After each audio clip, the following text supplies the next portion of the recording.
முதல் வாசகம். நீங்கள் அரச குருக்கள், தூய மக்கள், உங்கள் அழைப்பிற்கேற்ப ஒழுகுங்கள்.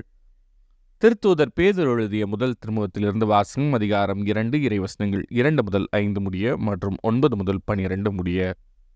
அன்பிற்குரியவர்களே, புதிதாய் பிறந்த குழந்தைகள் போல வஞ்சகமற்ற வார்த்தையாகிய பாலை அருந்த ஆர்வமுள்ளவர்களாயிருங்கள்.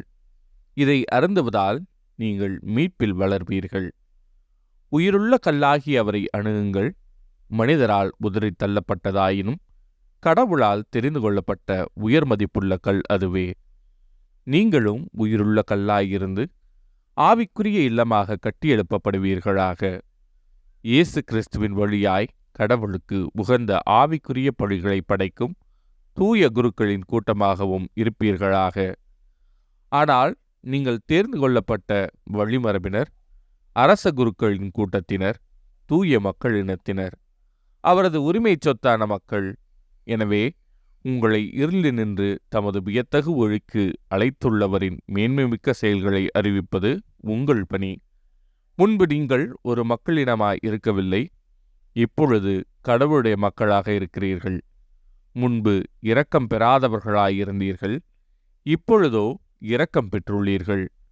அன்பிற்குரியவர்களே, நீங்கள் அந்நியரும் தற்கால குடிகளுமாய் இருப்பதால் ஆன்மாவை எதிர்த்து போர் புரியும் ஊனியல்வின் இச்சைகளை விட்டுவிடும்படி உங்களை வேண்டிக் கொள்கிறேன். பிற இனத்தார் நடுவில் நன்னறத்தை உடையவராயிருங்கள். அவர்கள் உங்களை தீயவர்கள் என்று பழித்துரைப்பினும் உங்கள் நற்செயல்களைக் கண்டு கடவுள் சந்திக்க வரும் நாளில் அவரை போற்றி புகழ்வார்கள். இது ஆண்டவரின் அருள்வாக்கு. இறைவா, உமக்கு நன்றி. பதிலுரை பாடல். மகிழ்ச்சி நிறை பாடலுடன் ஆண்டவர் திருமுன் வாருங்கள். அனைத்துலகோரே, ஆண்டவரை ஆர்ப்பரித்து வாழ்த்துங்கள். ஆண்டவரை மகிழ்ச்சியுடன் வழிபடுங்கள். மகிழ்ச்சி நிறை பாடலுடன் அவர் திருமுன் வாருங்கள். மகிழ்ச்சி நிறை பாடலுடன் ஆண்டவர் திருமுன் வாருங்கள். ஆண்டவரே கடவுள் என்று உணருங்கள். அவரே நம்மை படைத்தவர், நாம் அவர் மக்கள், அவர் மேய்க்கும் ஆடுகள். மகிழ்ச்சி நிறை பாடலுடன் ஆண்டவர் திருமுன் வாருங்கள். நன்றியோடு அவர்தம் திருவாயில்களில் நுழையுங்கள். புகழ் பாடலோடு அவர்தம் முற்றத்திற்கு வாருங்கள். அவருக்கு நன்றி செலுத்தி அவர் பெயரை போற்றுங்கள். மகிழ்ச்சி நிறை பாடலுடன் ஆண்டவர் திருமுன் வாருங்கள்.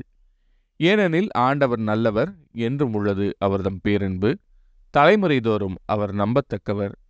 மகிழ்ச்சி நிறை பாடலுடன் ஆண்டவர் திருமுன் வாருங்கள். நற்செய்தி வாசகம். ரபூனி, நான் மீண்டும் பார்வை பெற வேண்டும். மார்க் எழுதிய தூய நற்செய்தியிலிருந்து வாசகம். அதிகாரம் 10, இறைவசனங்கள் 46 முதல் 52 முடிய. அக்காலத்தில் இயேசும் அவருடைய சீடரும் எரிகோவுக்கு வந்தனர். அவர்களும் திரளான மக்கள் கூட்டமும் எரிகோவை விட்டு வெளியே சென்றபோது திமேத்தியுவின் மகன் பர்த்திமேயு வழியோரம் அமர்ந்திருந்தார். பார்வையற்ற அவர் பிச்சை எடுத்து கொண்டிருந்தார். நாசரேத்து இயேசு தாம் போகிறார் என்று அவர் கேள்விப்பட்டு, இயேசுவே, தாவீதின் மகனே, எனக்கு இரங்கும் என்று கத்தத் தொடங்கினார்.